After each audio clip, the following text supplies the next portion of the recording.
Olá, amigo investidor. Vamos dar uma olhada no relatório do RZAT. Acabou de sair. Vamos ver o que é que dá para esperar do fundo para os próximos meses. Inclusive, tem expectativa de cair. A gente vai ver o guidance aqui. Previsão já é de redução na distribuição nos próximos anúncios, tá? Já no próximo anúncio, já tendo uma redução, a gente vai dar uma olhada nisso. Aqui, questão de taxas, mantém o que já vi nos relatórios anteriores, não tem mudança. Tem muita coisa para a gente ver, principalmente referente a essa questão da distribuição, questão também de emissão. O fundo tentou, no último relatório, né, no último vídeo aqui no canal, vocês viram, ele tentou uma emissão ali abaixo do VP, está em período público, inclusive está bem difícil ele conseguir, até a captação inicial nem sequer foi atingida, né, só conseguiu captar 2,6 milhões de reais do montante 367, a gente vê aqui não chegou nem a mexer aqui para chegar no montante mínimo, né, de quase 30, mais de 10 vezes a menos do que do necessário. Ele até emitiu a questão do encerramento do período, né, do exercício de direito de preferência, mas o valor, o próprio valor da emissão aqui, R$ 98,00 com 1,97, vai dar R$ 100,00 cravado, né? E o fundo está sendo negociado no mercado secundário a 96, né? Então não faz sentido o cotista ir comprar, né? Sem falar que essa captação já deu um converseiro danado, né? Já deu uma preocupação danada, porque é uma emissão abaixo do VP, né? Você vê o VP aqui, vamos até pegar aqui no relatório, o patrimonial do relatório é R$ 100,61. Isso aqui do último relatório acabou de sair, né? Não vamos nem considerar esse do Status Invest, tá até maior, mas vamos considerar só esses R$ 100 aqui. E o da emissão fica os 98, né? Até porque o 1,97 aqui é de taxa de distribuição. Então a captação aqui está praticamente R$ 2, né? Mais de R$ 2 abaixo do valor patrimonial. Então aí muita gente já tem esse ponto, né? Que aí já fica complicado. Você pode perguntar, existe a possibilidade de fazer uma captação abaixo do VP e essa captação ser benéfica ao fundo?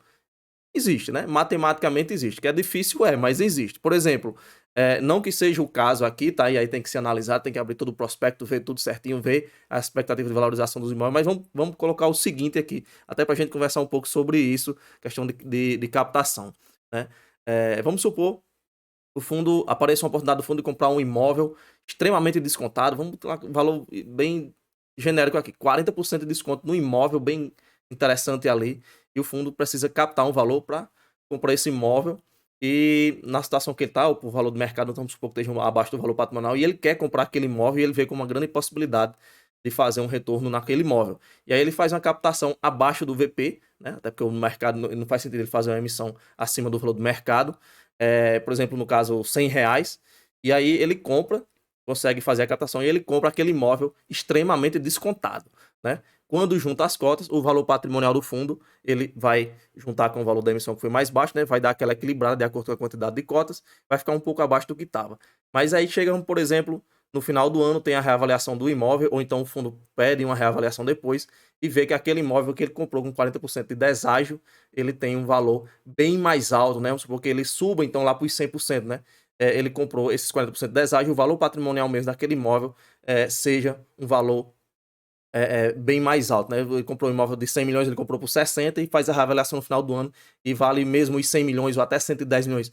Então, com essa reavaliação, né, o valor patrimonial do fundo vai voltar a subir. Então, nesse caso, no resumo, né, nessa situação, comprando um imóvel, né, por exemplo, extremamente descontado, onde vai dar uma baixada no valor patrimonial com a união das cotas, e depois com essa reavaliação desses imóveis, essa cota volta a recuperar de acordo com esse deságio. Meio que o deságio compensa essa perca desse valor patrimonial devido a esse valor abaixo, né? Aí nesse caso, né, logicamente, matematicamente, como a gente está fazendo as contas aqui, vale a pena. Claro, todo fundo que vai fazer isso aí é outros 500, né?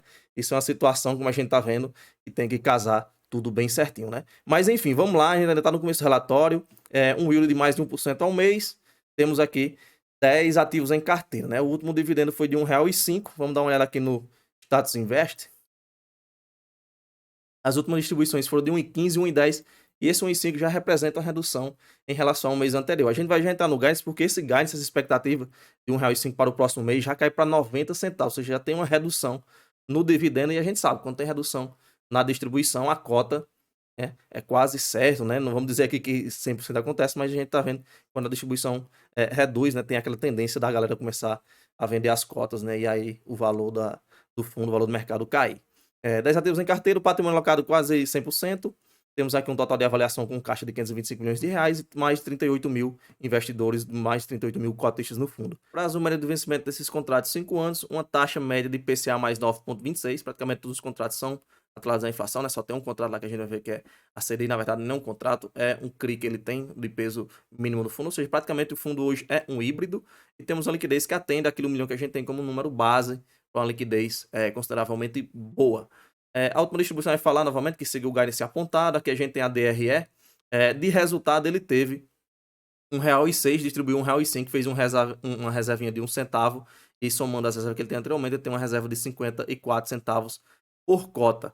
Vamos avançar aqui, não vamos entrar muito nesse detalhe da DRE, porque não tem muita movimentação nisso, segue mais ou menos o que a gente vinha acompanhando, tem aquelas oscilações devido às formas dos pagamentos, questão de recompra, enfim, a gente vê mais lá na questão da distribuição, lá no guidance que a gente tem à frente.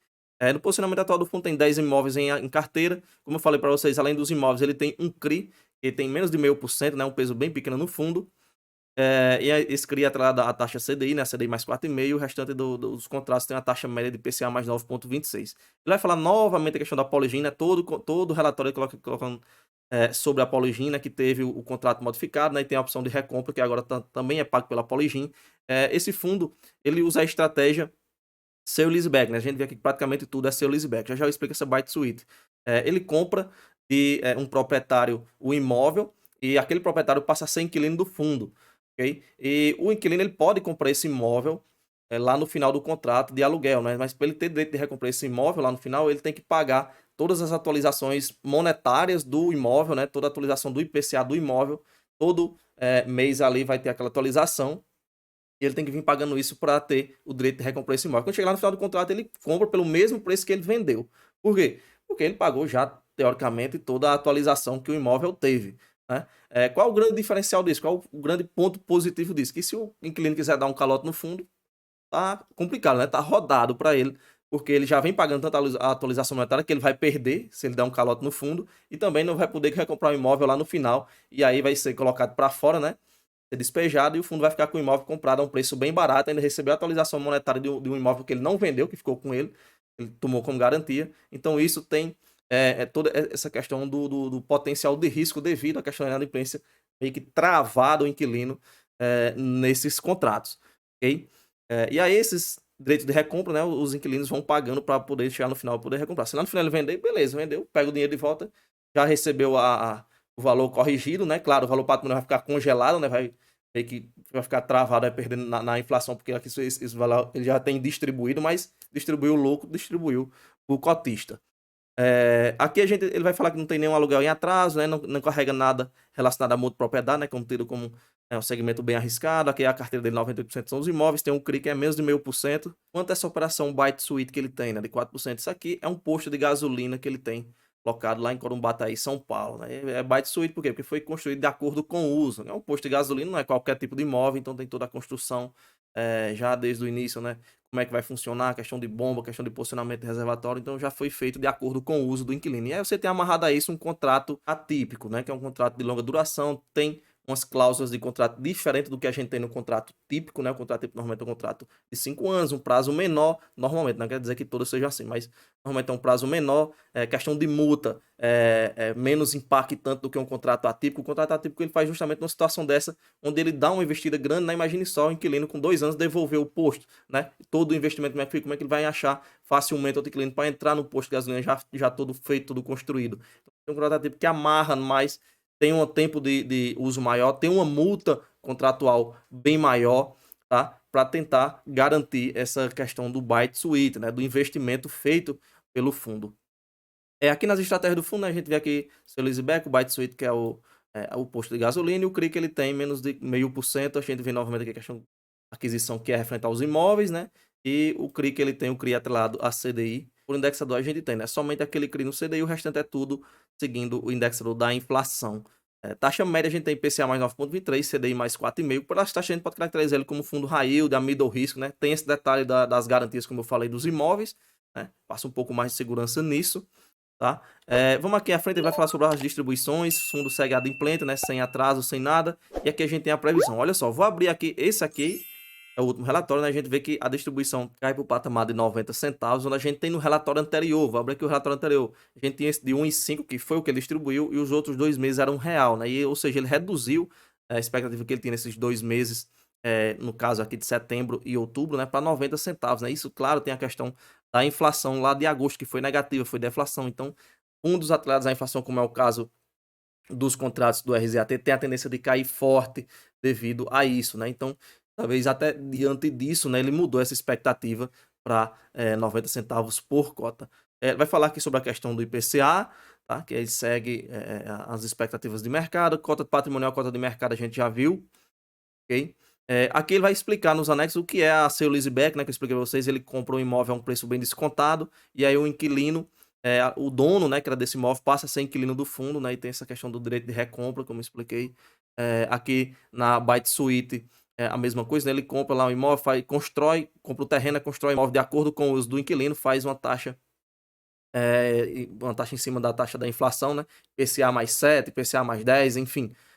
E aí amarra isso com um contrato atípico, né, com um contrato de longa data, com uma multa bem pesada, para evitar dele tomar um prejuízo em caso o inquilino desista. Vamos aqui dar uma olhada nas operações que ele tem, né, nos imóveis. Só um detalhe, né, ele até falou lá em cima, né, que a da Poligin, que é esse Goiânia aqui, a propriedade 1, aqui Poligin, foi feita a opção de recompra, né, aqui ainda está como não, né, lá desde o relatório passado ainda está desatualizado, né, não atualizado aqui, mas aqui no caso também tem a opção de recompra, tá, aqui já era para estar o sim. E com isso, né, essas opções de recompra vão trazendo já a atualização patrimonial desses imóveis, já vão trazendo e jogando nos dividendos, né, que essa opção de recompra vai sendo recebida, vai colocando nas receitas, essas receitas são debitadas às despesas e o lucro, 95% é distribuído para os cotistas, ok? Enfim, a gente já finaliza aqui o relatório, né, tem um CRI que ele tem, mais um peso irrisório, né, e a gente finaliza aqui o relatório. Pessoal, vocês se inscrevam no canal, deixa o like no vídeo, tá? Lembrando, isso não é nenhuma indicação de compra ou venda de ativos, deixa o like, né, se inscreve no canal. Grupo Telegram, link na descrição, a gente se vê no próximo vídeo e valeu!